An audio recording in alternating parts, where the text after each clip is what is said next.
ભારતના ઇતિહાસમાં એવી ઘણી તારીખો છે જે માત્ર કેલેન્ડરના પાના નથી પણ પોતાનામાં એક આખી કહાણી સમેટીને બેઠી છે.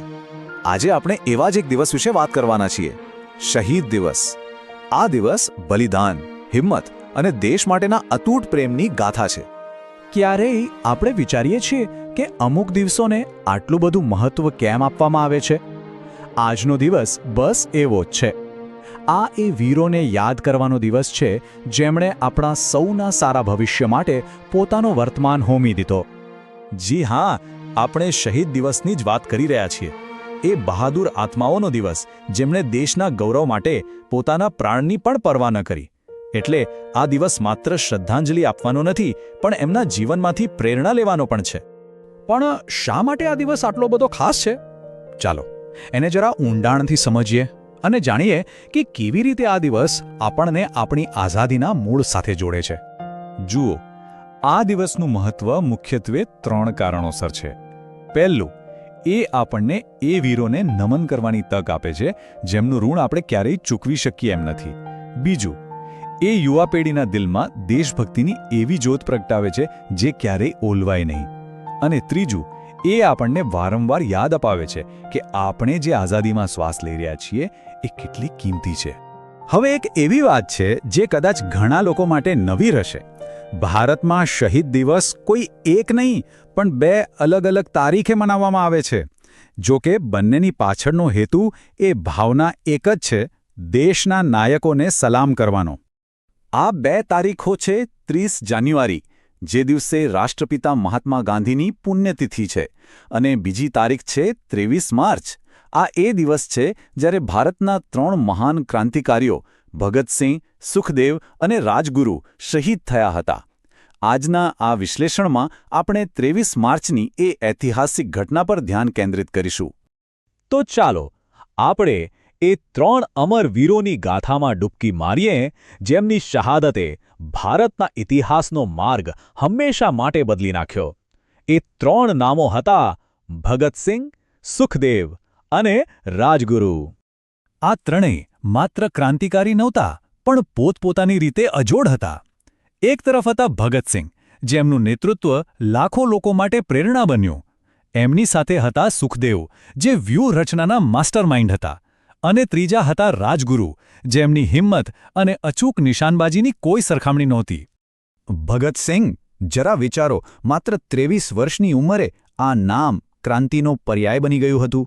એમણે લાલા લજપતરાયના મૃત્યુનો બદલો લીધો અને દેશના યુવાનોના દિલમાં આઝાદીની એવી આગ લગાવી કે જેનો પ્રભાવ આજે પણ દેખાય છે. અને એમનો નારો ઇન્કલાબ જિંદાબાદ, જેનો અર્થ થાય છે ક્રાંતિ અમર રહો. આ ખાલી શબ્દો નહોતા, એ તો આઝાદીની લડતનો ધબકાર બની ગયા હતા. આજે પણ આ નારો આપણા સૌમાં જોશ ભરી દે છે. ભગતસિંહના ખભે ખભા મિલાવીને ચાલનારા સાથી અને પડદા પાછળના સાચા હીરો હતા સુખદેવ. એમણે જ હિન્દુસ્તાન સોશિયલિસ્ટ રિપબ્લિકન એસોસિએશન જેવા સંગઠનો દ્વારા યુવાનોને એકઠા કર્યા હતા અને ક્રાંતિની જ્યોતને સતત પ્રજ્વલિત રાખી હતી.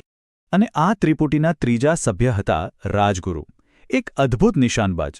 એમની હિંમત અને અચૂક નિશાન વગર સોન્ડર્સ પરની કાર્યવાહી લગભગ અશક્ય હતી.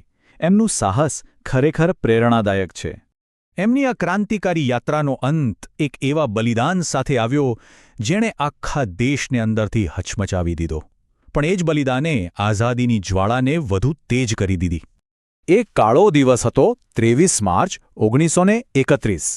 લાહોરની સેન્ટ્રલ જેલમાં બ્રિટિશ સરકારે ભારતના આ 3 સપૂતોને નક્કી કરેલા સમય કરતાં પણ વહેલા ફાંસી પર લટકાવી દીધા. પણ શું તેઓ ડર્યા? ના, બિલકુલ નહીં.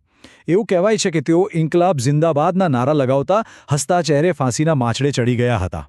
દેશ માટે આનાથી મોટું સમર્પણ બીજું શું હોઈ શકે? આ એક વાક્ય તેમના સમગ્ર બલિદાનનો સારાંશ કહી જાય છે. તેમણે પોતાનો આજ એટલા માટે ન્યોછાવર કરી દીધો જેથી આપણા સૌનો આવતીકાલ આઝાદીની હવામાં હોય. ભલે આજે તેઓ શારીરિક રીતે આપણી સાથે નથી, પણ એમનો વારસો, એમનું બલિદાન, એમના વિચારો આજે પણ આપણામાં જીવંત છે. તો ચાલો જોઈએ કે આખો દેશ તેમને આજે કેવી રીતે યાદ કરે છે. આ દિવસને સમગ્ર દેશમાં ખૂબ જ ગૌરવ સાથે મનાવવામાં આવે છે. શહીદોની યાદમાં મૌન પાળવામાં આવે છે, દીવા પ્રગટાવવામાં આવે છે, શાળાઓમાં ખાસ દેશભક્તિના કાર્યક્રમો થાય છે, દરેક રીતે તેમને યાદ કરવામાં આવે છે. અને એમાં પણ સૌથી ખાસ છે પેલી 2 મિનિટનું મૌન. જરા કલ્પના કરો, જ્યારે આખો દેશ એક સાથે 2 મિનિટ માટે થંભી જાય છે. એ 2 મિનિટ એ વીરો માટે એક શાંત અને સામૂહિક શ્રદ્ધાંજલિ હોય છે. એટલે જ આ વાત ક્યારેય નથી ભૂલવાની. આજે આપણે જે આઝાદ ભારતમાં શ્વાસ લઈ રહ્યા છીએ એનો પાયો આ શહીદોના બલિદાન પર જ નાખવામાં આવ્યો છે.